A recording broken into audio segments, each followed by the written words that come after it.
Hey everyone, welcome back. I have three Uber stories to tell you guys. It seems like there's always an abundance of these disturbing stories from people. With that said, grab something to eat, sit back, relax, and if you guys do enjoy, please leave a like, comment, subscribe. It really helps the channel, and enjoy. So I'm a new Uber Eats driver, only been going around a month. I was just completing an order in the middle part of town. Not too suburbs, but also not too iffy. I live in a major city, so going in and out of varying income level places is normal. As I walked up to my customers, I see there's a man and woman in the doorway, and another woman across from them on the sidewalk. The woman in the doorway is standing timidly behind the guy, and his jaw looks firm. She doesn't break eye contact with me as I walk up, but I tried not to pay him much mind.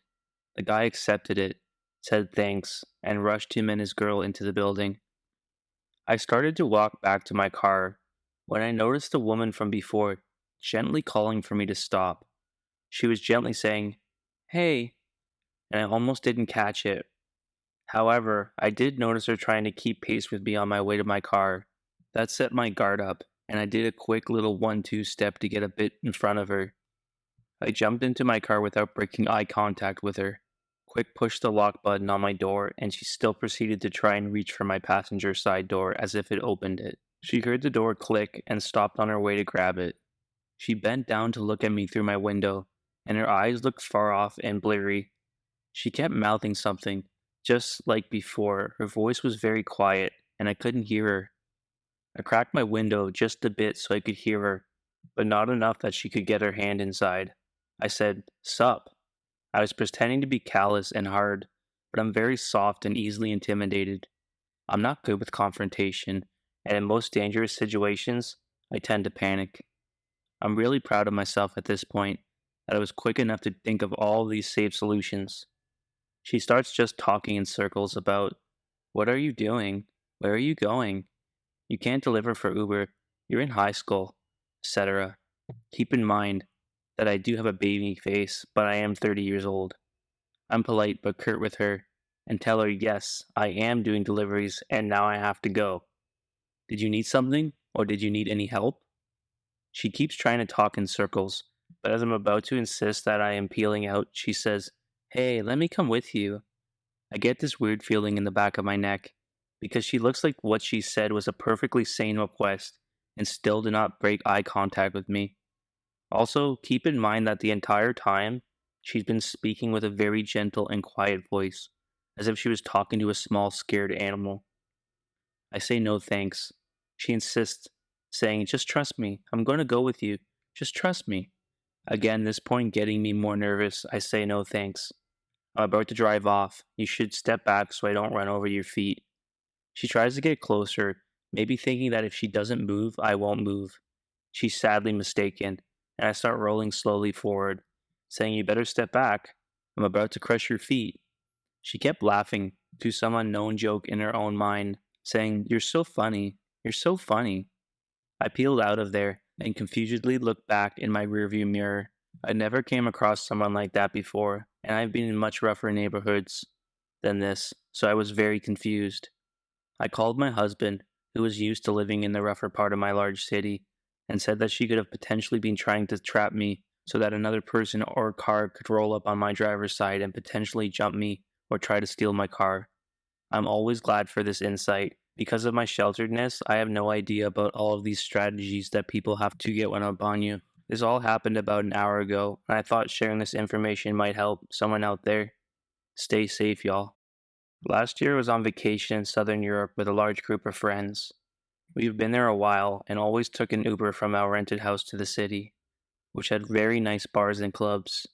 The thing with Uber is, it allows very cheap and flexible transport, but it also opens up the door for a lot of creeps.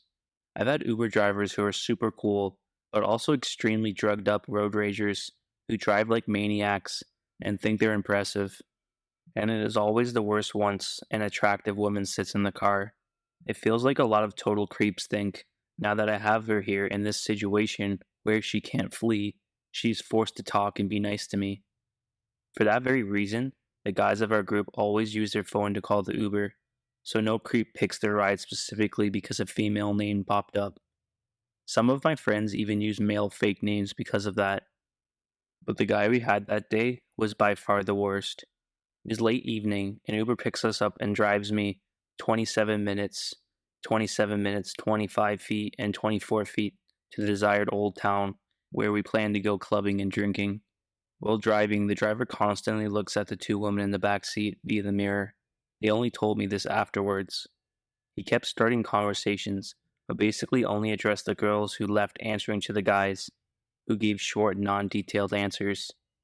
Basically signaling that we, one, don't want to talk, two, don't think he needs to know our plans.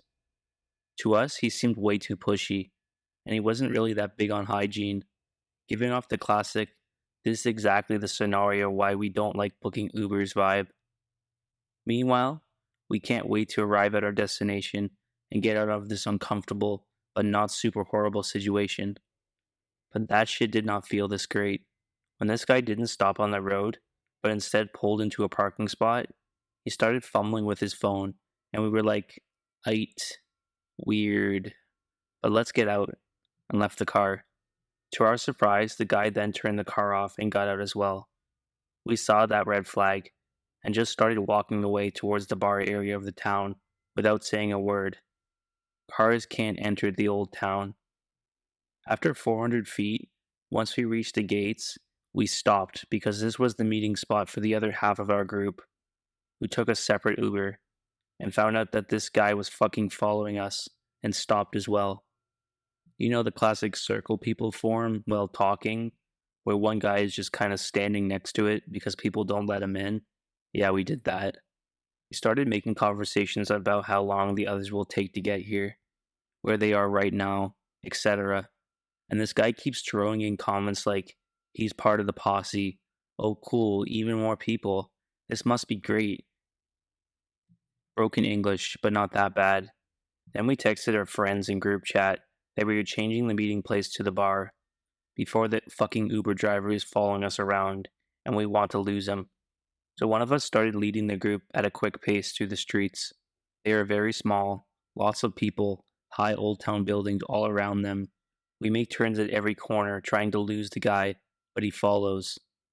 Finally, we reached a big plaza where there were hundreds of people closely together, basically checking to enter the narrow street up ahead. We pushed through like rude douchebags and successfully lost the guy. Finally, we could head straight to the bar after our detour and linked up with the other part of our group. 2 hours passed. Life is all good. We decide to head up to another bar a bit farther away because the drinks and prices kind of sucked in this one. We had 2 drinks in the bar, and guess who walks through the door, stands next to the table? That guy. Hey guys. At this point, a friend, 28, who is good at communicating and frankly quite big, tells the guy that we want to keep to ourselves and have no interest in hanging out with him. Please leave us alone. Fortunately, the guy says it's no problem and leaves. Unfortunately, around 3 a.m., while dancing in the crowd at a club, the same guy announced his presence by tenderly pressing his body against the back of one of the girls, 24, who he has been staring at through the mirror in the car. The girl's boyfriend, 27, recognizes the guy, gets angry as fuck, grabs him by the collar, and essentially tells him that if he keeps following us, he will get the shit kicked out of him. A bouncer sees this and approaches him. I start talking to the bouncer, who was super annoyed by anyone intervening at first. But after hearing how this guy stalked us from his car to the club, he just asked the Uber guy a few questions, then proceeds to throw him out. We stayed a bit longer than we wanted, in hopes of him not waiting for us. After that, we reported the guy for being a creep in the app, and called another Uber, which thankfully wasn't him. I was chatting with a friend and remembered this creepy story from the pandemic.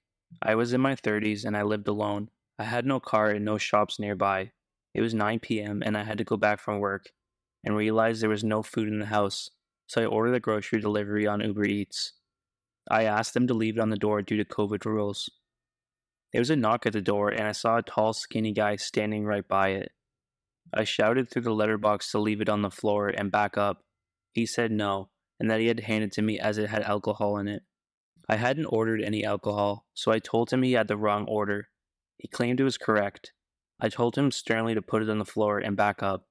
Again, he refused. Stupidly, I was tired. I opened the door a crack to tell him to do it due to COVID rules, and he stepped towards the door and put his hands on the handle.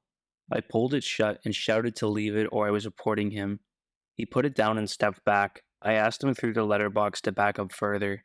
He did, but again, when I opened the door, he stepped forward. I always remember the chill down my spine when he said, "Pretty, very pretty," in a low monotone. I noticed he had his phone out pointed at me and asked what he was doing. He said he had to take a picture, but it was pointed at my face and not the bag on the floor. I grabbed it and slammed the door shut and locked it. I watched through a crack in the curtains as he stood by the door, pacing back and forth, as if he couldn't make up his mind. He knocked, but I ignored it. I was getting seriously creepy vibes and called my best mate for advice. She told me to report him and not open the door. I shouted out the letterbox for him to leave, but he still stood there. My dog, who is normally the sweetest dog going, had picked up on my anxiety and began barking at the door. He turned and got into his car that was parked across the street from my house. I kept watching for the next 10 or so minutes through my window, but he wouldn't leave.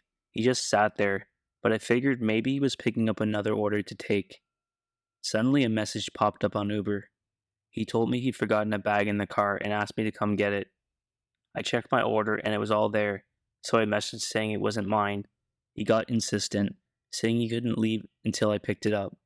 He was practically begging me to come to the car, saying it wouldn't take a minute and I could grab it from the passenger side. I lost my shit. I told him I'd heard what he said, that I knew he was taking pics of me, and it's not the order and I was gonna call the police. He still said I had to come get it. The entire time I was on the phone to the police, he was still messaging me. He was even saying the police not come, pick up order and I leave. Why are you making it hard? The police told me someone would be there within 20 minutes and to stay inside with the doors locked. My dog was going nuts, hackles up, barking. My neighbor's husband, who was 6'4" and built like a brick shed, texted saying he heard a commotion and asked if I was okay. I told him what was going on and he immediately ran out, shouting at the guy that the driver was a predator and to fuck off before he got fucked up. The delivery guy peeled out of there, and my neighbors came over to make me a brew and wait for the police. I made a report to both them and Uber, but all I got was an apology from Uber. The police never came back to me. I got a car shortly after and didn't use Uber again until my boyfriend moved in. So to the creepy predator, Uber driver, let's not meet again. Thanks everyone for listening, and I hope you have a great rest of the night. And as always, stay